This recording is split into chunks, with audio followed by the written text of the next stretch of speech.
Essa é mais uma aula do curso preparatório CPA20 que mais aprova em todo o Brasil. Eu sou Bruno Piacentini, sócio da Unibanco, e quero saber o que você está achando de todo esse conteúdo gratuito que vai levar você até a aprovação.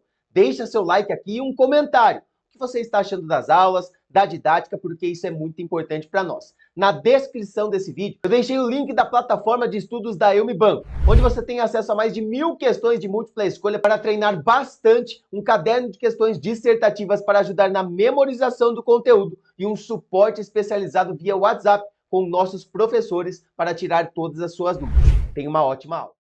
Agora você vai aprender algo que é primordial para você explicar para o seu cliente, porque afinal esse é o intuito, você tirar a certificação, buscar qualificação para atender cada vez melhor os seus clientes. Objetivo e políticas de um fundo são coisas diferentes e você tem que saber isso para a sua prova também.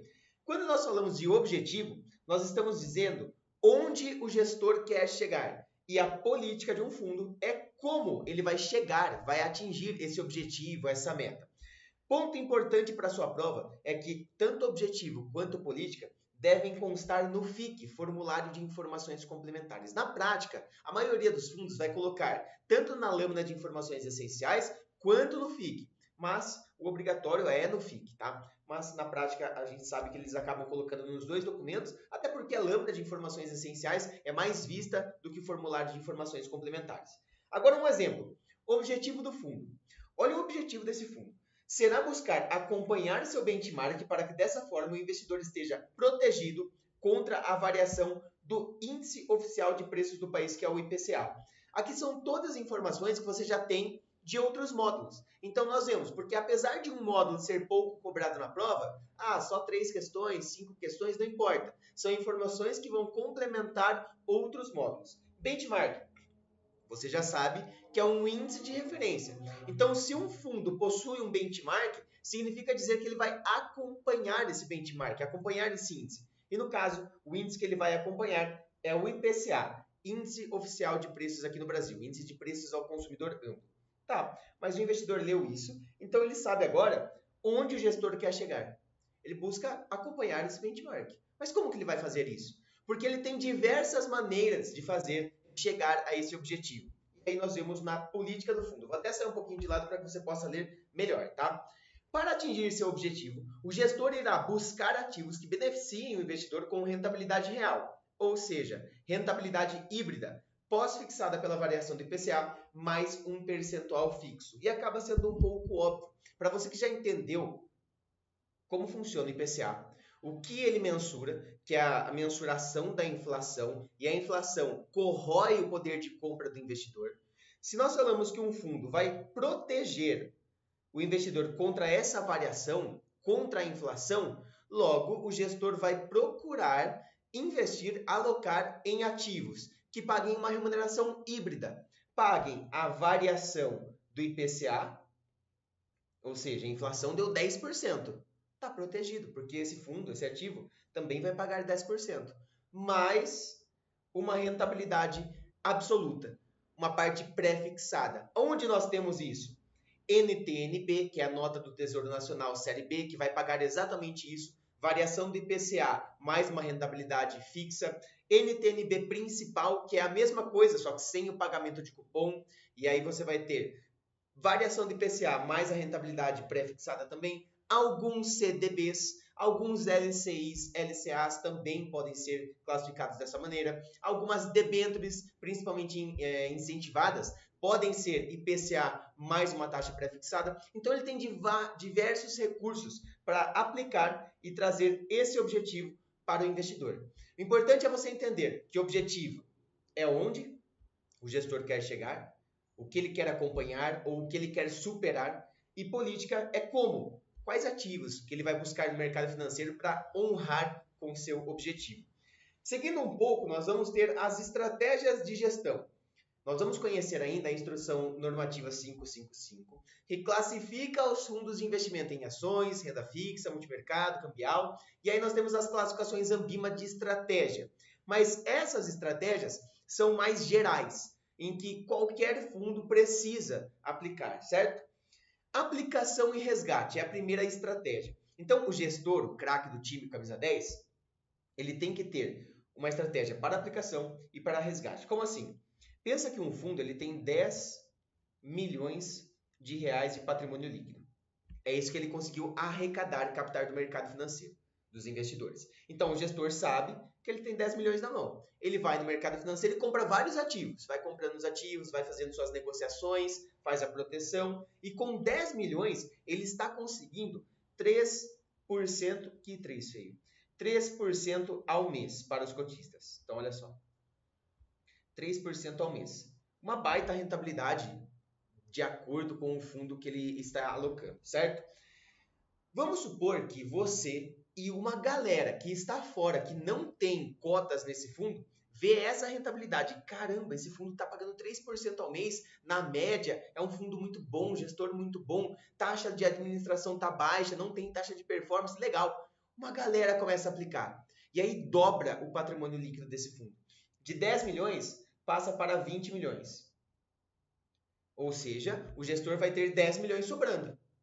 Ele vai precisar aplicar esse valor. Ele vai precisar aplicar esse valor, ter as mesmas rentabilidades para conseguir manter 3% ao mês, certo? Porque se ele não conseguir manter a mesma rentabilidade, essa rentabilidade vai cair e aí ele vai ter problema com os cotistas que estavam esperançosos com essa rentabilidade. Da mesma forma, nós temos a estratégia bem definida para resgate. O fundo tinha 10 milhões, certo? E aí ele estava remunerando 3% ao mês. Vamos pensar que 3% ao mês durante um bom tempo, vários cotistas quiseram resgatar as cotas. Eu vou fazer lá a descotização, colocar o lucro no bolso e viajar. Já atingi meu objetivo financeiro. E aí o fundo cai para 5 milhões de patrimônio líquido. Perdeu metade também. Qual é a estratégia que o gestor tem que fazer? Porque ele vai ter que vender vários ativos para ter 5 milhões e pagar cotistas. Vai sobrar 5 milhões. Com os 5 milhões que sobrou, ele vai ter que remodelar toda a carteira para manter os 3% ao mês. Percebe que a aplicação e resgate de um cotista, de vários cotistas, mexe com a estrutura do fundo e para isso o gestor tem que ter estratégias bem definidas. Fundo passivo, indexado e ativo nós já falamos um pouco em outras aulas. Fundo passivo é a mesma coisa que indexado. E aqui nós vamos ter benchmarks, certo? Benchmarks, pode ser o DI, PCA, Ibovespa, IBRX50, IBRX100, PETAX, S&P 500, IPCA, como nós acabamos de ver no exemplo. Então, quando a gente fala de um fundo passivo, ele vai buscar acompanhar esse benchmark, seja qual for. Então, o fundo indexado ou passivo, ele apenas busca acompanhar. Ele vai ter uma rentabilidade muito próxima. É a DI? Então, vai ter uma rentabilidade muito próxima de DI. É um fundo de ações que vai ter como referência a Ibovespa? A rentabilidade vai ser muito próxima do Ibovespa. Quando nós falamos de fundo ativo, aí você já sabe, nós já vimos também. Ele não se contenta em acompanhar o DI. Ele quer ultrapassar, ele quer ser melhor. Inclusive, ele pode cobrar taxa de performance, você já viu nessa aula, certo? Então, ele pode utilizar os mesmos benchmarks. DI, PCA, Ibovespa, aqui tem alguns, tá? Existem tantos outros benchmarks no mercado financeiro, tanto nacional quanto internacional. O importante aqui é você entender a diferença entre fundo passivo e fundo ativo. Passivo ou indexado somente acompanha a rentabilidade. Ativo, ele ultrapassa a rentabilidade do benchmark. Fundo alavancado, nós já vimos sobre isso também. Vai ter um patrimônio líquido superior ao que o fundo tem. Lembra daquele exemplo? O fundo tem 10 milhões de patrimônio líquido. 10 milhões. E aí ele dá uma olhada no mercado financeiro e ele descobre que tem um ativo sensacional que vai pagar para ele, sei lá, 10% ao mês. Só que ele precisa de 20 milhões. E ele não tem. É o dobro. O que ele faz? Ele empresta dinheiro, porque ele é um fundo alavancado. Ele pode operar com patrimônio líquido superior ao que ele tem. 10 milhões ele conseguiu com os cotistas. Outros 10 milhões ele emprestou. Ele vai ter que pagar taxa de juros. Só que para ele compensa. Ele vai chegar nessa aplicação que precisa de 20 milhões aqui, vai aplicar, vai ter rentabilidade, vai pagar os juros do empréstimo e vai sobrar. Mas pensa que deu tudo errado. Deu tudo errado nessa aplicação, o emissor faliu, deu calote, ele perdeu dinheiro. Ele ainda assim vai ter que pagar o empréstimo, os 10 milhões. Então ele pode ficar com patrimônio líquido negativo.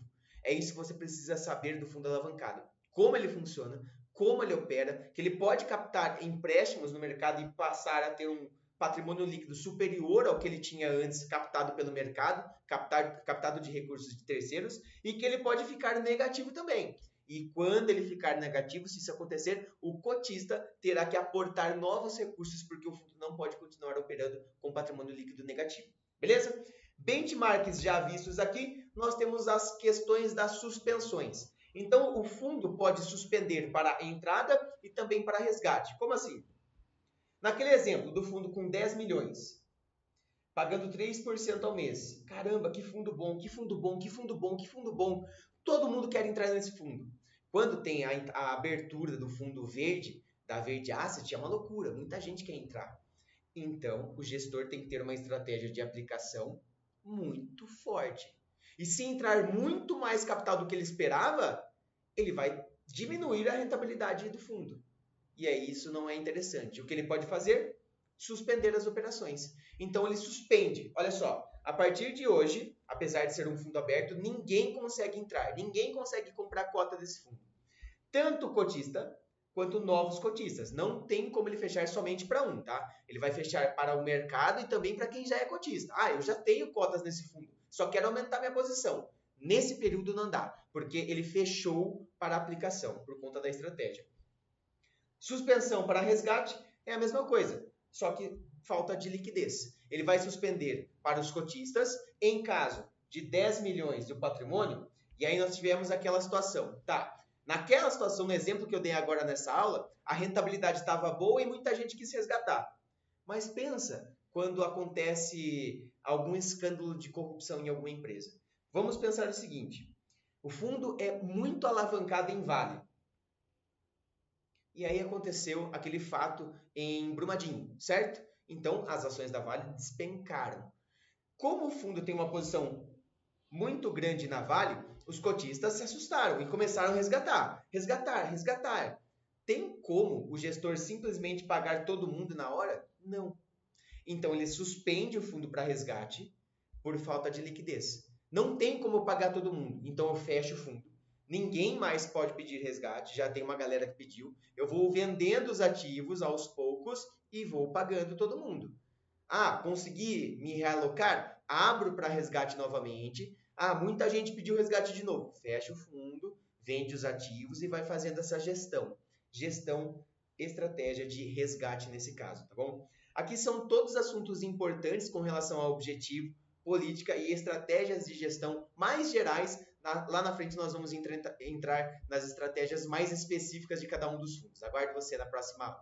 Eu sei que às vezes acaba a aula e bate aquele cansaço, porque você vê muito conteúdo e se vê distante ainda de entender todo o conteúdo do edital, de estar 100% preparada para a prova. Eu sei que isso é normal, mas eu tô aqui para lembrar você que é possível e você vai conseguir, você vai chegar até o final. Eu tô junto com você nessa jornada rumo à sua aprovação.